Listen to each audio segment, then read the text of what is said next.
안녕하십니까, 국자입니다. 이번 이야기는 미국 대 이란, 일단은 충돌 회피입니다. 그럼 보시죠. 미국 대 이란 시리즈의 또 다른 새로운 시즌의 1편이 일단은 2026년 2월 10일 오만 수도 무스카트에서 막을 내렸습니다. 쏟아지는 추측과 엇갈린 전망 속에서도 양측은 이번 회담을 긍정적인 시작으로 평가했고요. 테헤란과 워싱턴 모두 아바스 아라크치 이란 외무장관과 스티브 위트코프 미국 특사 사이에서 벌어졌던 무스카트와 로마 회담이 중단되었던 오랜 기간을 단순한 휴식에 불과했다고 주장했는데요. 하지만 양측이 휴식에 불과했다고 주장한 기간 동안 회담의 방향을 바꿀 수 있는 여러 사건들이 발생했습니다. 먼저 이란에서는 전례 없는 규모의 시위가 벌어졌고 전국적인 시위는 전례 없는 탄압으로 이어졌습니다.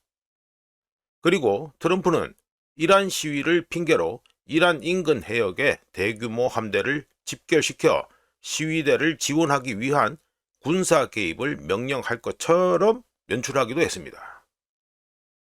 이런 가운데 다음 두 가지 사실이 트럼프로 하여금 이란 문제에서 미국을 직접 개입시키는 데 대한 생각을 일단은 바꾸게 만든 것 같습니다.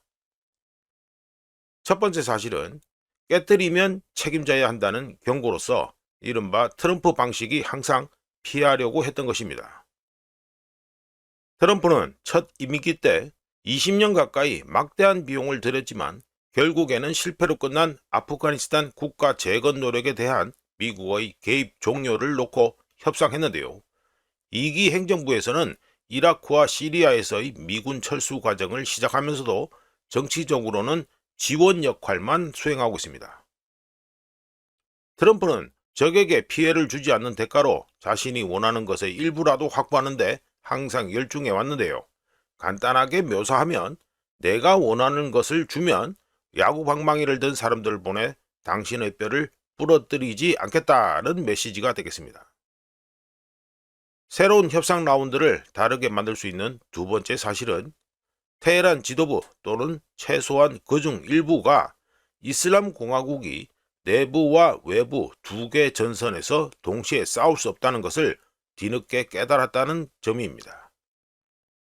협상 재개를 위한 주도권이 테헤란에서 나왔다는 점은 중요하며 테헤란의 결정이 러시아와 터키를 비롯한 지역 내 여러 국가들과의 1년의 협의 후 나왔다는 것도 의미심장했습니다.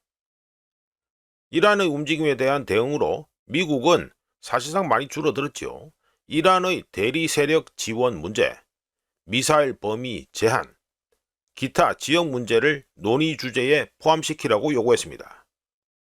참고로 기타 지역 문제는 궁극적으로는 이스라엘과의 관계 정상화를 의미하는 암호라고 할 수 있습니다. 물론 미국의 요구는 예상대로 하메네이 이란 최고 지도자에 의해 거부되었으며 하메네이는 연설에서 미국의 요구는 지역 전쟁을 촉발할 수 있다고 위협했습니다. 참고로 이란 소식통에 따르면 하메네이는 세 가지 조건 하에 회담 재개에 동의했는데 다음과 같습니다. 첫 번째, 마수드 페제시키안 이란 대통령이 회담 재개를 주도해야 한다. 이 조건의 경우 회담 실패 시 페제시키안을 희생양으로 삼을 것이라는 예상을 하게 만듭니다. 둘째, 최소한 초기에는 간접 회담 방식을 유지해야 한다. 셋째, 핵 프로젝트가 유일한 의제로 다뤄져야 한다. 하메네이의 세 가지 조건에 일부 논평가들의 예상과 달리 워싱턴이 동의했는데요. 이는 역대 7명의 미국 대통령이 이루지 못한 목표, 즉 이란을 혁명 수출 수단에서 정상적인 국가로 변화시키겠다는 목표를 트럼프가 여전히 희망하고 있다는 걸 보여주는 확실한 신호였습니다. 그리고 이번 새로운 회담은 유럽연합이 배제된 새로운 맥락에서 진행된다는 다름이 있습니다. 약 20년 전에 시작된 이란 핵 협상 과정에서 영국, 독일, 프랑스가 주도적인 역할을 했었는데요. 유럽연합이 배제되었다는 것은 모스크바가 반기는 요인으로 작용할 수 있으며, 모스크바는 테헤란의 유화적인 태도를 유도하기 위해 더욱 적극적인 역할을 수행할 가능성이 있습니다. 게다가 모스크바는 이란이 보유한 막대한 양의 농축 우라늄을 러시아로 이전하는 데 동의하면서 이란 핵 협상의 최대 난제를 해결하는 데 도움을 줄 수도 있습니다. 한편 무스카트에서 시작된 새로운 회담 라운드에서 테헤란은 핵 확산 금지 조약 추가 의정서 비준과 합의 이행 방식 완화 등 최소한의 양보만 하겠다는 결심을 한 것으로 보이는데요. 까놓고 얘기해서 과거로 돌아간 듯한 상황이 반복되고 있다고 할 수 있습니다. 왜냐하면 이미 여러 번 겪었던 일이기 때문이지요.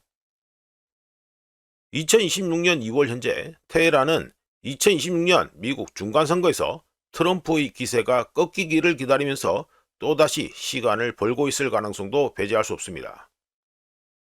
테이블 건너편에 있는 미국 역시 이란 최고 지도자 하메네이의 후계 문제, 내부 갈등의 심화, 심각한 경제난 등 여러 위기를 고려하여 신뢰할 수 있는 결과를 만들기 위해 시간 벌기를 할 수 있습니다.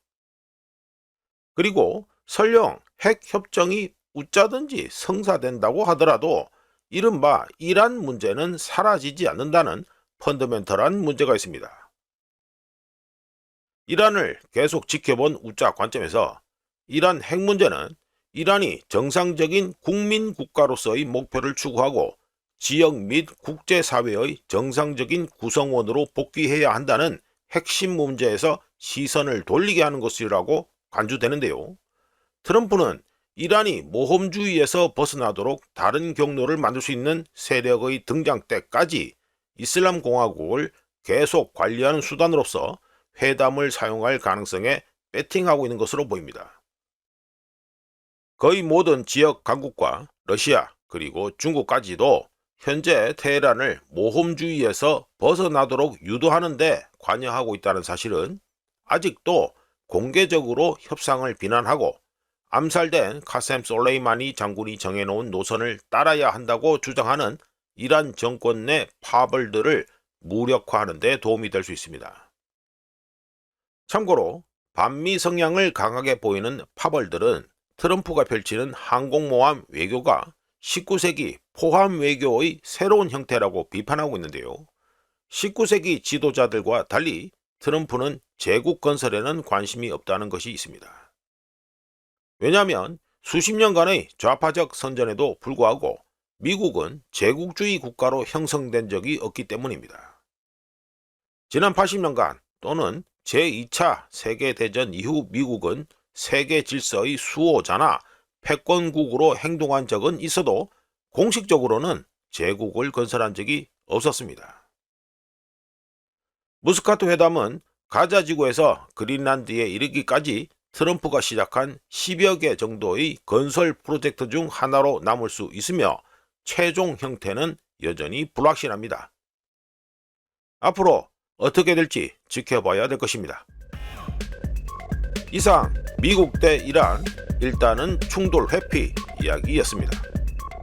구독, 좋아요 그리고 회원가입 감사합니다. 다른 이야기로 또 찾아뵙겠습니다.